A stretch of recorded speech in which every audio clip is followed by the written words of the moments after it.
Oh, sorry. Right. Oh, you coughing then? I saw you mute. Yes.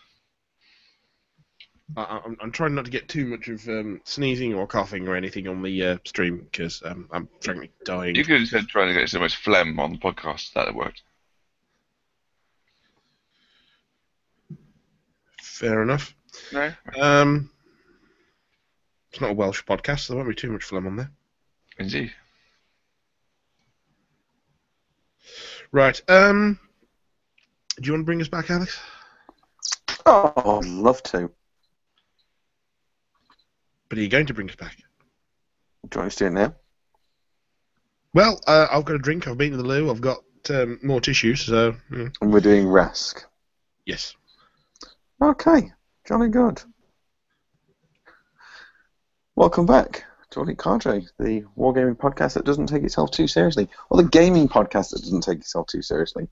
We don't know what it is. We don't know what it is. It's Look, there are some War Machine. say the movie podcast that doesn't take itself too seriously. Yeah, I was going to say, it has before degenerated into Terry Gilliam podcast that doesn't take itself too seriously. Yeah, that's happened from time to time.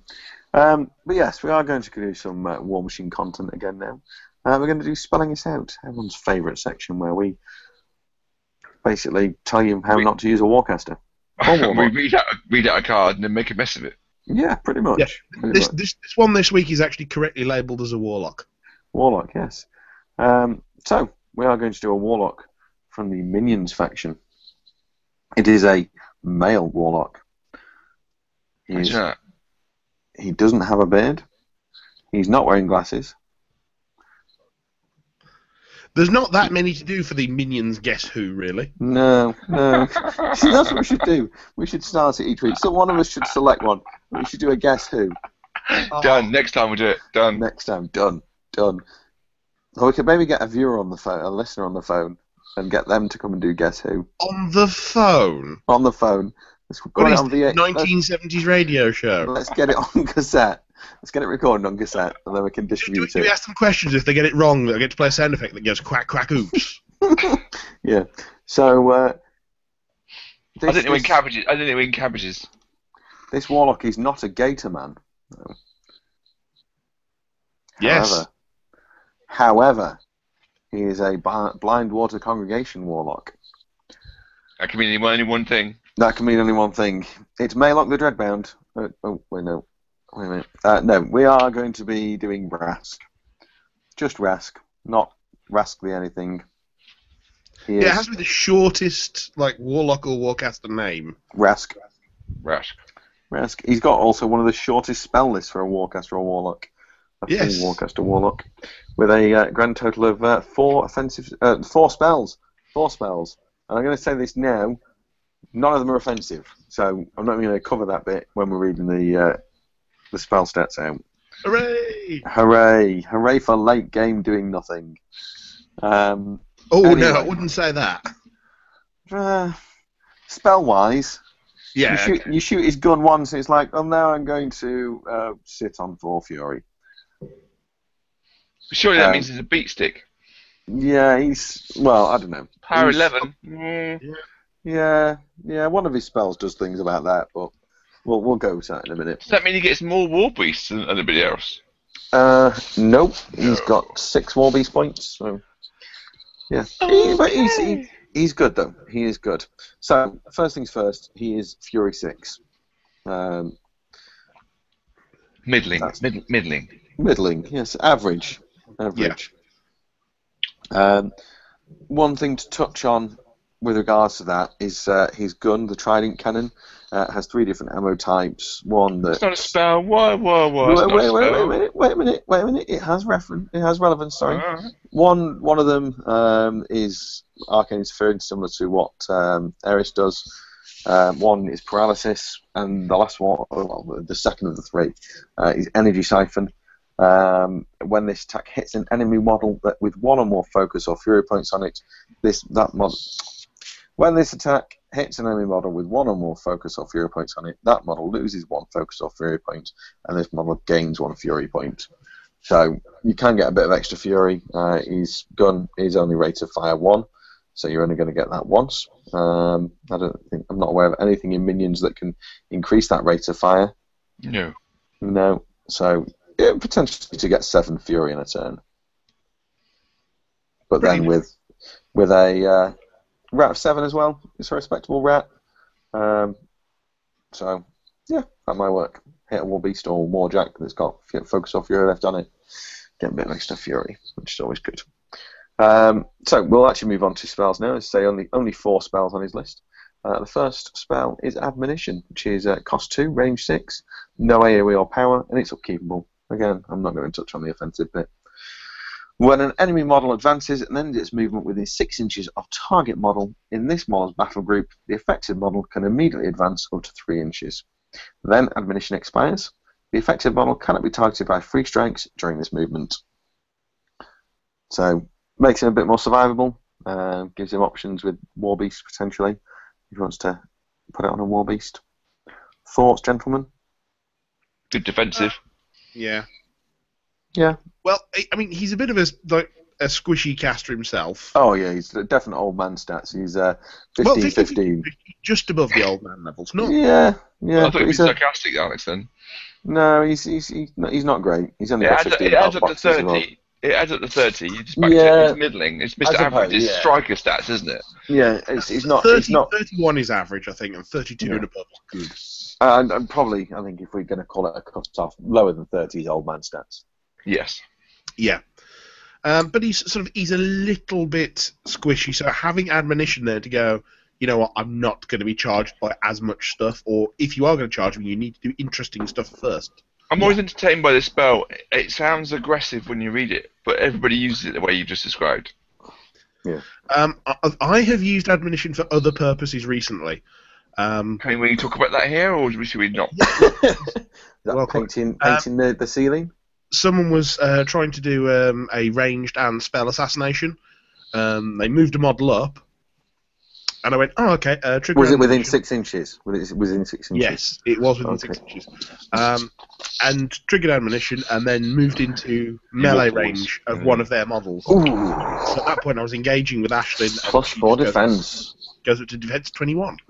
And for that figure, that model can't shoot anymore because it's engaged. Yeah. Well, I didn't engage the model that had moved up. Oh. I engaged something else entirely. Right. Yeah. Clever. Yeah. It was her feet turn. Trying to shoot her and spell her at def 21 when you have 4 dice. No. Yeah. Yes, Admonition has multiple uses. And not quite as good on Rask, who's only defense 15 base, but yeah. But yeah, it's got applications. Yeah, I mean, as well as that, he can stay back a bit, use it on a War Beast, and I mean, none of the Gator War Beasts have reach, I believe. The Squidward does. Oh yes, no, the Squid does. But just being able to go, okay, you can charge me, but I'll just walk backwards and be ready to charge you again next turn. Yeah. That can dissuade people from sort of coming in and trying to do stuff. Yeah. So, just makes it more awkward. Yeah. Next with spells is Boundless Charge. During its activation, target friendly cost 2, range 6, no AoE, no power, non-upkeepable. During its activation, target friendly model can charge without spending focus or being forced, and gains +2 inches of movement. And Pathfinder when it charges. Boundless Charge lasts for 1 turn.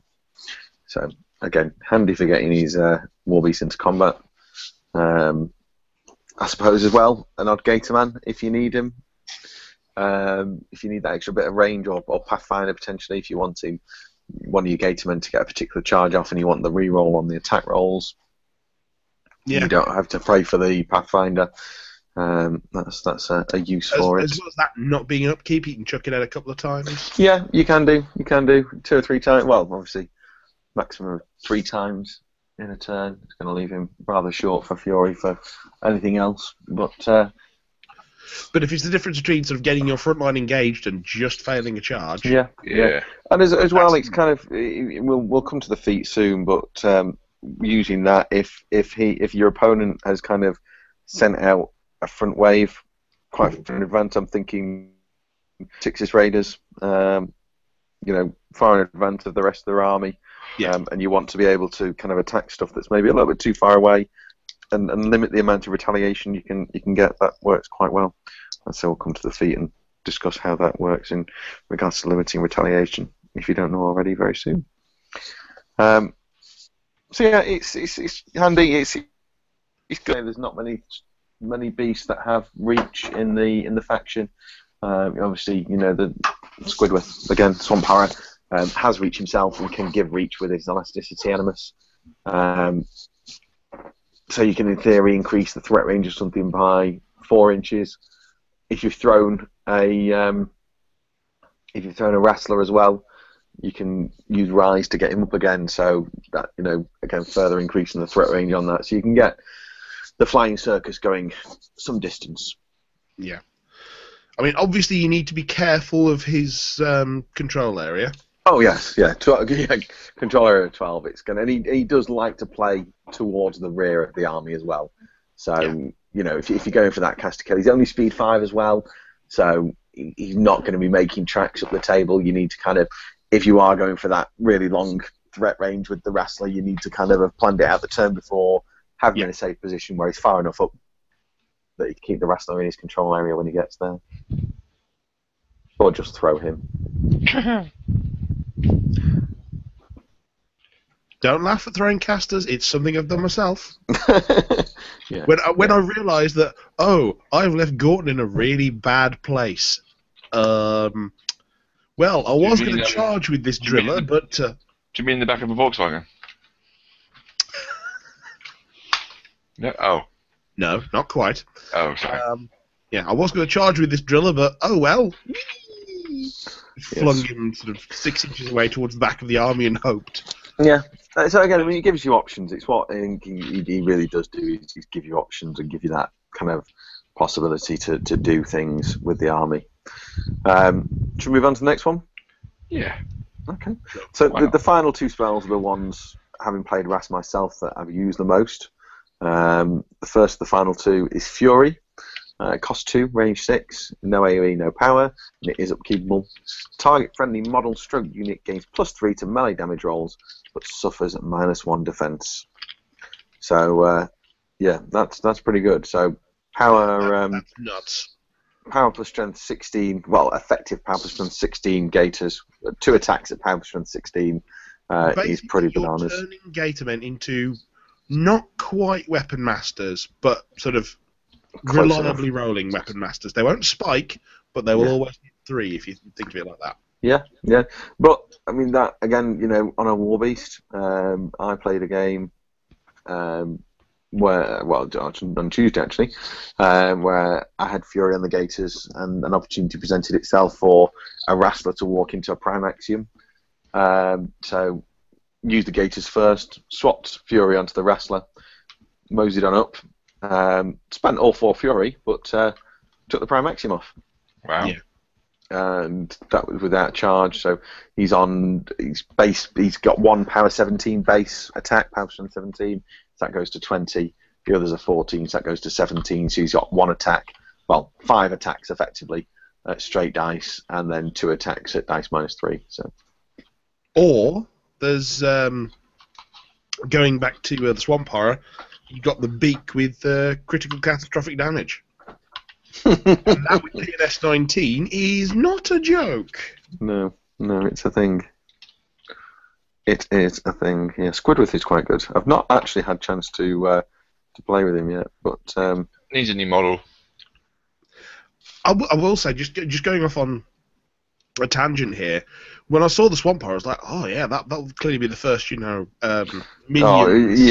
battle engine or something. Well, this is before Colossals and Gargantuans, so kind of the knee jerk was that he's going to be battle engine because the artwork, it looks massive. He's stuffing blood trackers into its mouth, and they look tiny in comparison. Then when you see the actual model, it's like, oh, okay. But yeah, it would have made a large base. How quaint. It would have made a really, really good Gargantuan. I think that concept would have, and I think more than kind of, because a lot of people are saying kind of the Gator Colossal Gargantuan, should I say? Sorry, Gatorman Gargantuan. If they get one, is going to be the Dracodile.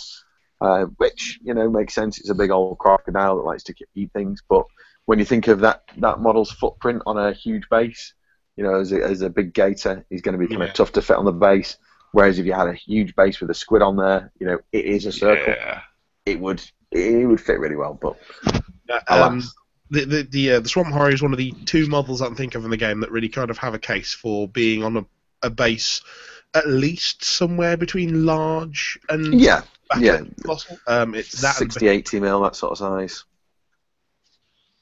That really should have been up there. Yeah, and it's something that that larger base size I could see Privateer Press introducing. It's not too difficult to do to bring in another size base. It's not going to throw the game, the mechanics of the game at least, into a massive skew. Well, it will have a large argument that it will for at least the first 6 weeks. I mean, we all there is the doom period with any new release. Well, there was for Cadre. I mean, that was the death of the game in Mark 1. It was like, oh no. Well, terrible. Cavalry was pretty broke in Mark 1. It'd be nice if it was slightly more broken in Mark 2. It would. Yeah. But all I'm saying, just 3 more hit points on most of those cav would be very nice. Yeah. But Fury is a good thing. Combine that when you've got access to spiny growth in the faction as well. Obviously you've got the -1 defense on Fury. When in theory, you want war beasts and warjacks to hit your stuff. It's kind of... I mean, -1 def when you've just taken out an 8-9 point model or more. Yeah, 19. It's neither here nor there. Yeah, it's like, I have taken something large of yours off the table, and I don't care about these models now because they're worth less than what I've just taken off. Yeah, that's it. And quite often, the damage you cause with Fury will limit the amount of retaliation your opponent can bring back anyway. Exactly. And it's good with the Gators as well, because obviously they've got the Prayer Dirge of Miss for +1 defense and terror, so they can just stay at their base defense of 12. Yeah, even then, they don't necessarily start at a very high defense anyway, so no, they the don't. difference is so minimal. Yeah, that's very true. That's very true. Should we move on to the next spell? Go on then. Another great spell. It's hampered somewhat by his control area, being only 12 inches. But the spell is Inhospitable Ground, and that costs 3. Range self, AoE of control. It's not upkeepable. Again, not offensive. While in this model's control area, enemy models treat open terrain as rough terrain. Inhospitable Ground lasts for 1 round. I like that spell. Yeah. Even at Fury 6, being the only place I have it in Trolls is on a Fury 6 caster, it's still... It's very good. And you combine that with the feat as well, which again we'll come to in a few moments. It works well in tandem with the feat, limiting the amount of damage that people can do to you on that feat turn because of the amount of distance they can move. It's one of those ones that if you come across it in a tournament and you don't read Rask's spell card beforehand, you can be royally done in by this spell. Because if you haven't got something with Pathfinder or Flight or whatever... then suddenly it becomes a lot harder to get to the core of his stuff. Yeah. But then to the same extent, if you are coming up against that sort of if you are the RAS player in that situation, you have to play it quite cagey as well, because kind of with the Inhospitable Ground, the temptation is to run quite far up into the middle of your army, get it as far up the board as you can, get as much affected by it. All it takes is a few shots. The good thing with Gators is you've got a lot of medium bases. You're on a small base. You've got a lot of medium and larger sized bases out there with your infantry and things. Everyone's going to have Croak Raiders nowadays as well. That's another 10 kind of small bases to block line of sight with. So you can do it, but you have to be careful with it. I was going to say, if you're looking to kill him, he does have abilities that kind of hamper that somewhat. He does indeed, if you take the right stuff in the army with him. Yeah. Swamp Shamblers. And you will. Swamp Shamblers. Yeah. You'll have a horde of the damn things. Yeah. Should we touch on that ability before we move on to the feat? Go on then. Might as well. Yeah. So that ability, Call to Sacrifice Bogtrog. If this model is disabled by an enemy attack, you can choose a non-disabled trooper model of the type indicated, see Bogtron, in its command range to be destroyed. If another model is destroyed as a result of Call to Sacrifice, this model heals 1 damage point. In his control area, that in his Command. area. Command. Command. It should be noted what his command is. His command is 5. Okay. That would, I think, Still represent the further fact than most that sacrifice. 3 inches is a lot of sacrifice, so that's quite cool. Gators don't really respond too well to him, I think, is the reason he's got command 5. Yeah. But yeah, it's handy. Command range 5 is not great, but it's not command 4 as some recently released Epic Warlock has. But yeah, it helps him stay alive, and as I say, it works with the Swamp Shamblers that you can spawn each turn, or just the Bogtrog ambushes. Is that what they're called? Bogtrog things. What are they called? Bogtrog ambushes. I was correct. Bogtrog ambushes. You were there or thereabouts. There or thereabouts, yeah. So yeah, so it's let's say it gives him that little bit more survivability. Yeah, pretty much all his tech seems to be about keeping him alive. Yeah. That is a thing. But on that note, we'll go into the feat. Feat is called Dark Waters. When Rask calls upon the dark powers he is mustered amid the dark fens and marshes. You're not stopping me here. No, I'm just going to let you go on. Keep going. I'm liking it as well. I'm liking it.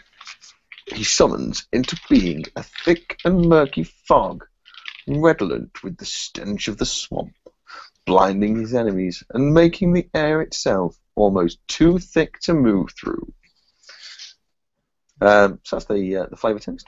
Very good. Thank you very much. While in Rask's control area, friendly faction models cannot be targeted by attacks or charges made by models more than 5 inches away from them.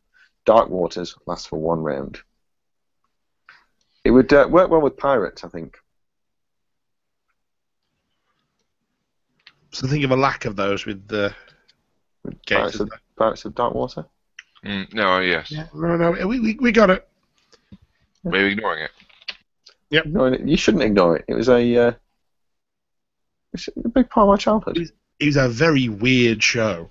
Childhood. Oh, very, very, very bizarre. With a strange sort of monkey parrot thing. Yeah, that was the thing. I have no idea what you're talking about. Pirates of Darkwater? No, you forget he's ancient. He is ancient. What's the guy's name? I have no idea. It's been too long. Let's have a look. Wikipedia to the rescue. While he does that, I should probably compare this feat to the Coven one. Because it's very, very similar. Yeah. And Ren. Okay. Niddler was the little monkey bird thing. Then there was there we go. Tula, the inappropriate, attractive cartoon character. Did you say Ren? Ren. Yeah, R-E-N though. Okay. Not, he's a boy. Cool. Who's the boy? But yes, it's basically the Coven's feat, but missing half of it.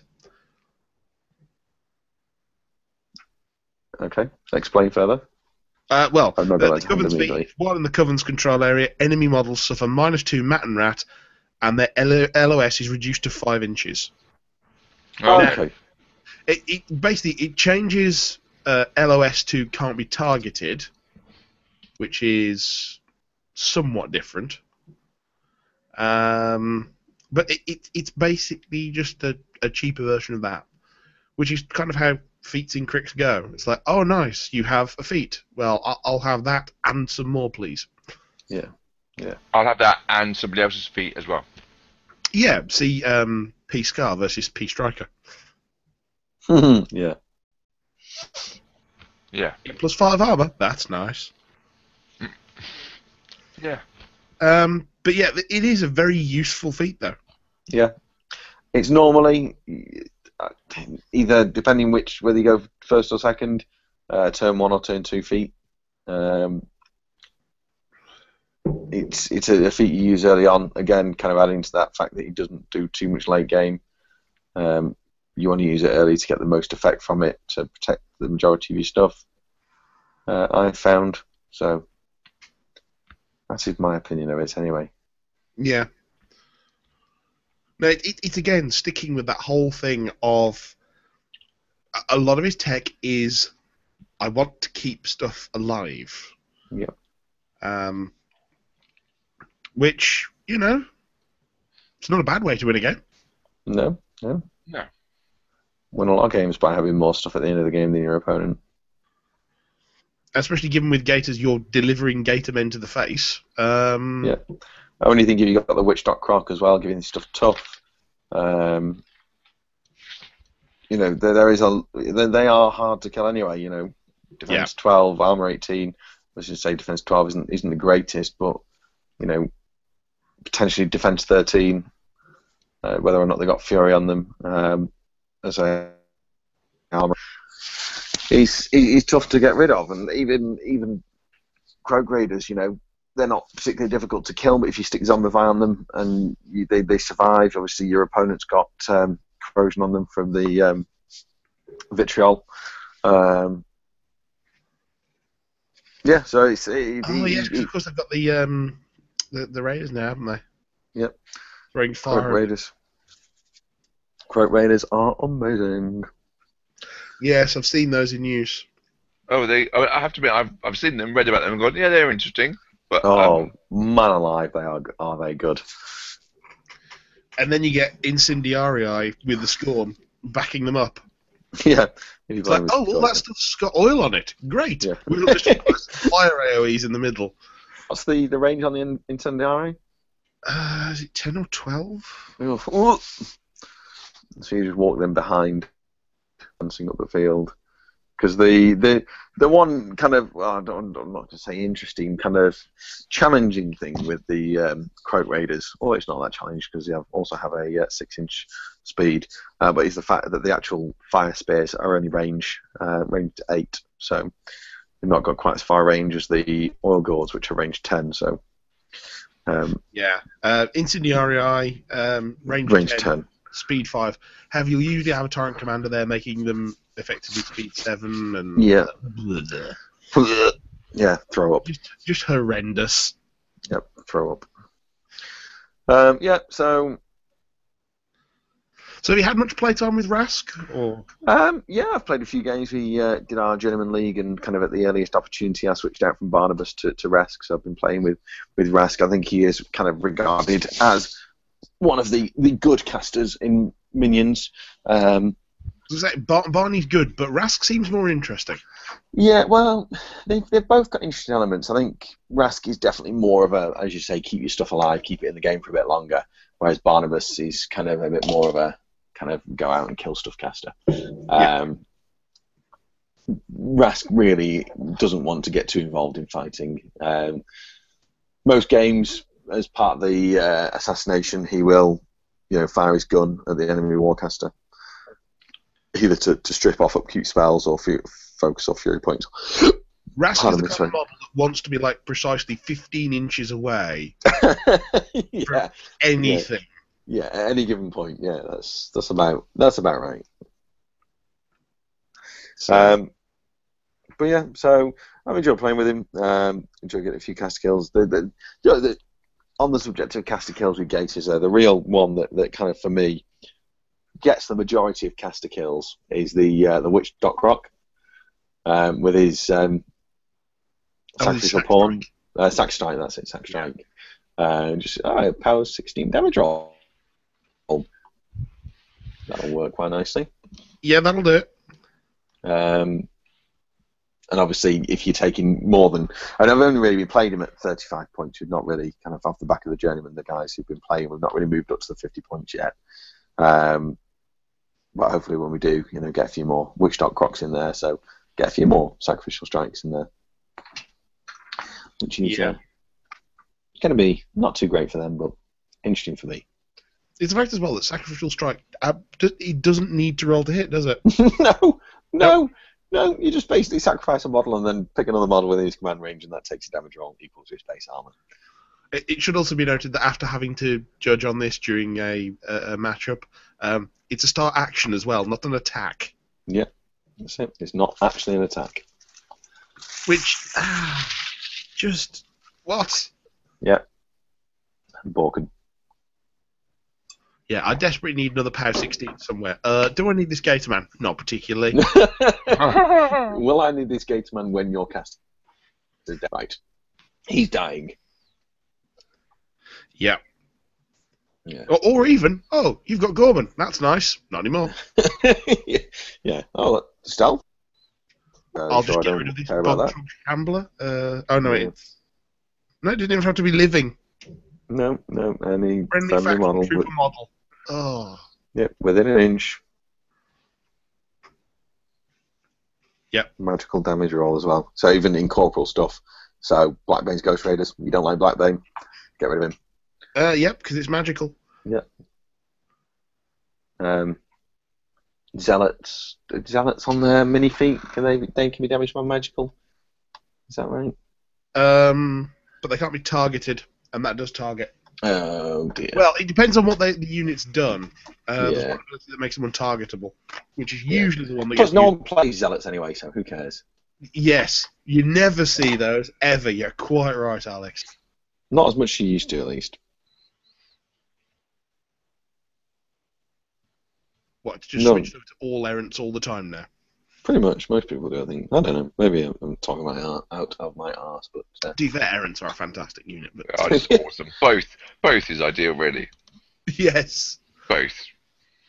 yes, just with Harbinger, like some distance behind them. Yeah, Vindictus. Vindictus likes both. I was gonna say it usually seems to be Harby these days, with me crying in a corner. I've never got into her. She's only like 14 though, isn't she? Indeed. Yeah. I like how we both went for the classy joke there, Alex. Well, we're classy guys, me and you. Oh yeah, absolutely. Did set it up with yeah, but never mind. Yeah. Anyway, okay. Well, any more to say on that for spelling it out? I think I've said all I've got to. Okay. Okay. Well, it's time to do our hobby section.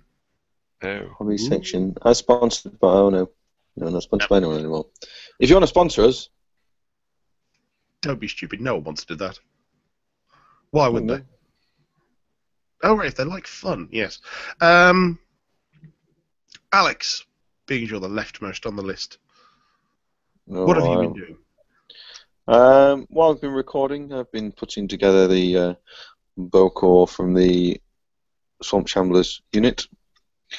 It's been very challenging. Well, yeah, that's about it. Playing a bit of Malifaux recently as well. So I've been putting together a lot of Malifaux models over the time. It's interesting to go back to plastics as opposed to metals and resins that you get with PP. Okay. When I say plastics, traditional plastics, the old Hard GW plastic. plastics. Yeah, hard plastic. Yeah, it's nice to have a change. Then have a model that actually fits together properly. Yeah, well, you say that. You say that. Increasingly, yes. PP's stuff has been, quite nicely. And some of the Malifaux stuff doesn't always go together that great. There's quite a few things I've had to fill gaps on. It does also have some very fiddly tiny pieces. Very, very fiddly tiny pieces. And I recently, well, I say recently, it was actually a little while ago, picked up the, he's called Pathfinder and Traps or something like that. Something like that. It's like a little foresty dude, and he's got like bear traps that, they're called bear traps? What are they called? Like the snappy jaw ones? Oh, yeah. The like the jaws with a spring. Yeah, Bear traps, yeah. Man traps, yeah. So he's got some of them that kind of float around. They're kind of obviously magical traps, and they're quite fiddly to put together. So online, weird. The makers of Malifaux have got build instructions, and I went online to look at the ones for those, and basically it just sort of says stick this here, stick that there, stick this there. And it's like, right, okay, that's not really that helpful. That's how the model looks when it's finished. You just stick them, jam them all together. That's great. So I think a little bit of experimentation may be required on that front. But yeah, I've been doing that. I say played a few games with the Gators. Not really done any painting as such for a while. Seem to have had a hectic few weeks really with the WTC and pardon me, a few other things going on in real life. So hopefully go back to painting soon and paint some things. It's autumn, isn't it? That's what I'm kind of banking on. Yeah, that's it. It's colder, light nights, shorter days, less inclination to be outside. But you don't get back home in time to spray undercut anything because it's dark. Yes, but this is the joy of an airbrush. Do it inside. And outside light that's reasonable enough to spray undercoating. Yeah, that's also advantageous. So yeah, excitement abound. Okay. Kurt, what's up with you? My hobbying has been pretty minimal. I think my painting desk looks identical to what it did last time we recorded. I've done no painting to speak of. I have played some Star Wars Armada. Armada. Which despite okay. Armada. What's the matter with you? Are we going to have a beep like we do for esports athlete, where it's, Armada is censored out like it's a swear word? No, just remove it and make you sound like an idiot. Well, more like an idiot. Like a beard with an idiot hanging off of it. Hey, I'm not hanging off anything. Okay. Yes, I've had some games of Armada, but not much else. I have some board games, but not very many. I'd like to get now again. Or is it the Massing at Sullust event? Yeah, but I'm not. Is there one? I haven't really looked properly. It's free to even go to any of these things at the moment, so I have family constantly at weekends at the moment. What's this event? Is that a high command? Did you say? Massing at Sullust is an Armada event. Oh, the Wave 2, and 3 pre-release. I just got sold, so I thought it was a War Machine thing. No. It's Armada for the Wave 2. So a big home one and new ships and new shiny. They're really big, yeah. A little bit of that, and still a bit more of that. I think I talked about that enough last time, didn't I? I'm hoping for a bit more Super Dungeon Explore now that evenings are drawing in. Having a wet Saturday afternoon. Winter is coming. I heard that, yeah. See, this is the kind of thing the North remembers. Apparently. Yeah. Apart from that, pretty minimal, I'm afraid. I've got some Disney Infinity 3 Star Wars. It's pretty nice. Isn't it? I'm looking at them, they're miniatures. Sort of counts, I suppose. Ish. Yeah. I wouldn't know. It's only because they're figures. I'm looking at them on the side. I'm going. So you're going to repaint them then? Oh yeah. Yeah, always. Having seen there are some people who have gone out and repainted a lot of the Disney Infinity and Amiibo style stuff. Yeah. And done conversions as well. Wow, really?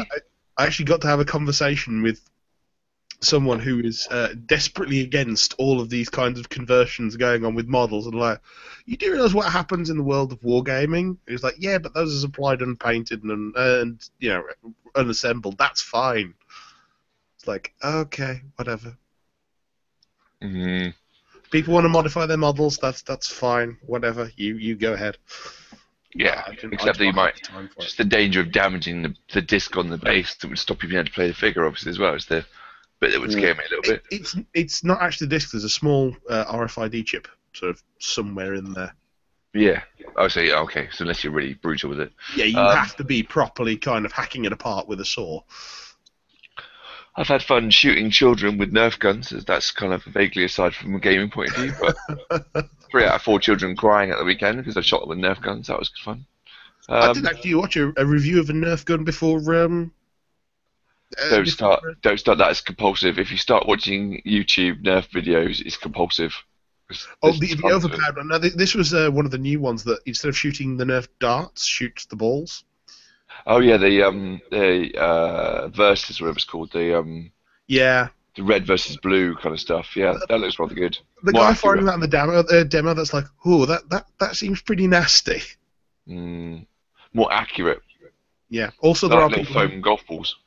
there are people who've modified them to fire the sort of cheese puffs like What's-Its but round. Yeah. There are people who've modified them to fire those. Oh my god. Nice.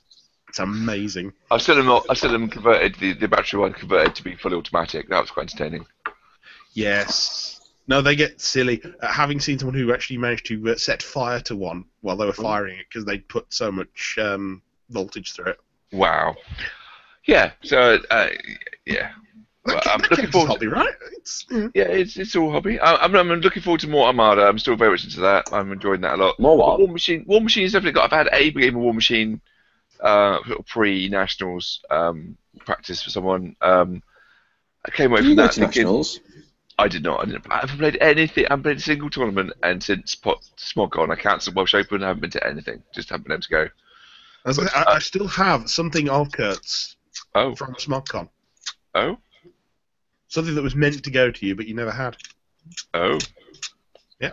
You'll find out at SmogCon if you turn up. I'll turn up. There we go. I was going to say something about SmogCon then. Good. Well cut in. And then. Oh no! It's Welsh Open. Sorry for the live listeners. How many have we got live listeners? 1, 2. None. No. None. Oh, Yeah, brilliant. we had to switch streams. We did have a couple, and then. Well, for those 0 live listeners, Welsh Open tickets go on sale tomorrow. So if you're interested in taking part in that, 9 o'clock tomorrow morning. Would recommend it as well. 128-man tournament in a fantastic store in pretty much the middle of Cardiff, almost. It's about 10 minutes minutes walk. 10 minutes walking. You're right in the middle. Yeah. Yeah. Ample parking and clean loos. Yeah. It's And better hand dryers this year or next year. They've promised as well. Yes. Last year there was a the one kind of recurring complaint from people who attended last year was that the hand dryer wasn't very good. So when that's the kind of major feedback from an event, I think you're doing it okay. Yeah. And they, I seem to remember as well, they ridiculously over-ordered on pizza one day, which is quite good. Yeah, well, I think what happened there, they'd kind of got caterers to do food, and then, or they think catered it internally. But it ended up being a bit weird with the food, but their portion control wasn't great, and they overportioned, so they had to get pizza in, but then they got too much pizza in, and but it was good. It was all good. All in all, the Welsh Masters this year was fantastic. I don't believe it's going to be a official Masters next year, because I know Martin, who organised it, already come out and said that it's going to be 3 lists. Yes, this seems to be one of the great things that people forget with Masters. The Masters pack is a guide, and if you talk to PP and say, these are the changes I wish to make to my event, they can actually say, No, okay, that's hokum. That's clearly not true. Because I remember a UK Nationals where Masters had switched over to Death Clock. Yeah. Where that UK Nationals then ran as a Masters with time turns. So, and that was after official comment from PP saying, if people wish to approach us with ideas for their Masters, then we're perfectly willing to listen to what you want to say, and we might well actually say yes if we think it's good for your community. So, the Masters is not inscribed in stone. It's just a guideline that most people stick to. Cool. Yeah. So now you've been learned. Yep. Exactly. I can't even remember what Masters that was. That's some years ago now. I think it might have been even the last one I played in. The last Hagley Road one, wasn't it?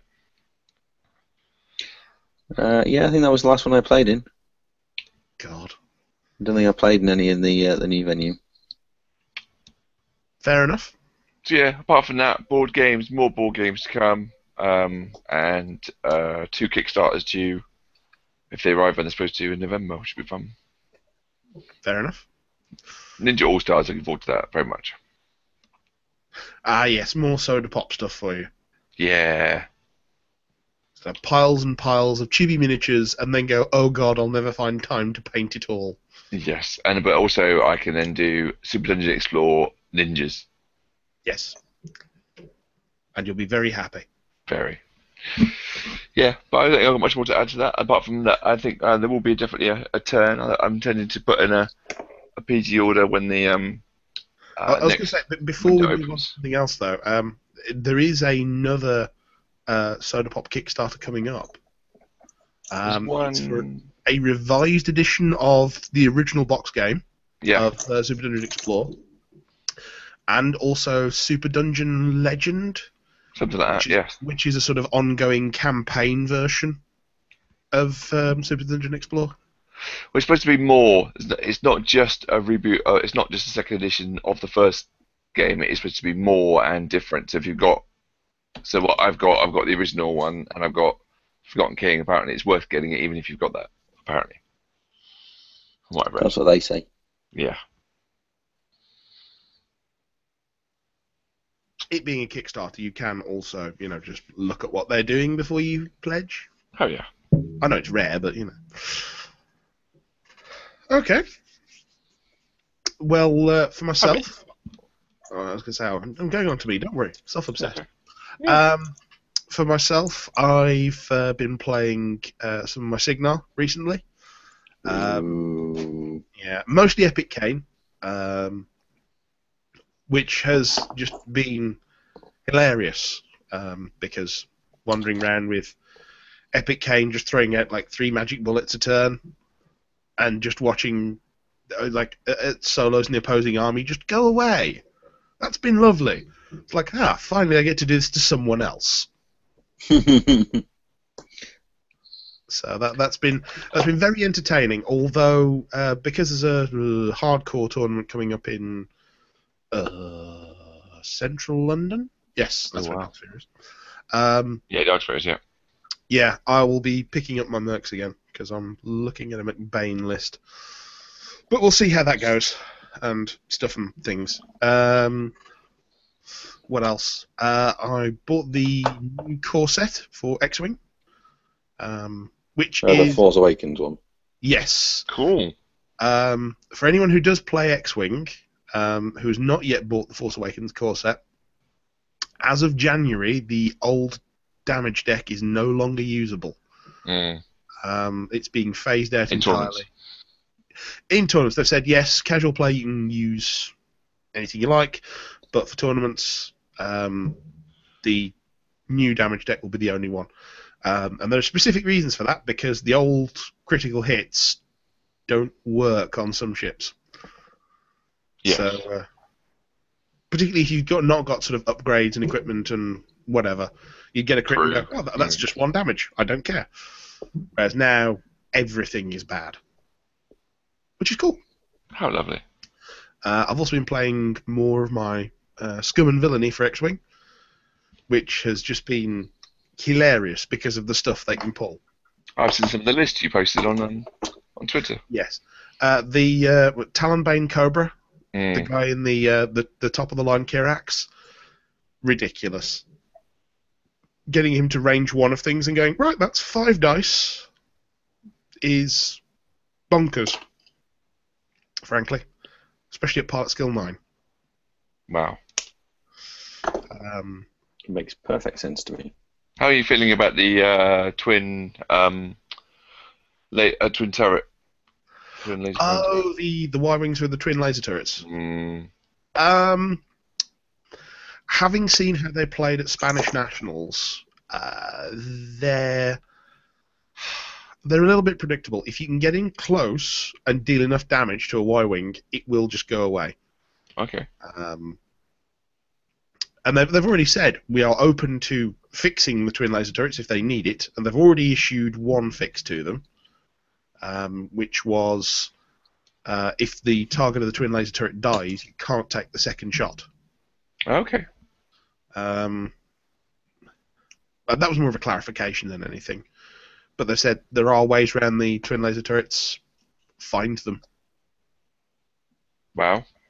Yeah, which is and that is very true. They do an average 6 damage a turn, which most lists can do that. It's just that they are more predictable. Okay. So, no, there's much as with War Machine, there is the usual kind of doom, gloom, table flipping form action. Table flipping, rulebook smashing. Yeah. But at Spanish Nationals, there's only one list that got into the top 8 with the twin laser turrets, and I don't see that as a problem at that point. If it was 7 of the top 8, then it would be a problem. Yeah. So, again, it's exactly the same complaints as War Machine, just transposed to another game. True. Yeah. It's like, oh, this is making up 50% of the playfield. It's bad for the game. It's like, no, it isn't, because there's only one of them. You see, that's less than 8. So, It's less than 4. well, true. Both things can be true. So, anything else hobby-wise? I glued together a Gobber Tinker. Now, I want to complain about this, because to get the thing glued up properly in any kind of way that makes sense, you have to glue 4 joints at once. Yeah. It looks like a tricky model to put together. It is a pain in the backside. I mean, now I've got it glued, I'm going to take great care to never, ever break it. And, yeah, it's a very nicely sculpted model for what it is. One of the most expensive one-point models in the game. But 4 joints at once that aren't properly keyed. Just words fail. It's not your engine. If the ball joints at the cart end had actually had some keying on them, so you could properly just slot them in. Pin it. Sorry? Just pin it. But then you've got to get the angle right to hit where the Gobber's arms are. Just pin it. Because it's not glued at the shoulder, it's glued at the elbow. Just pin it. Good advice, Alex. I like it. Just pin it. Marvellous. Just pin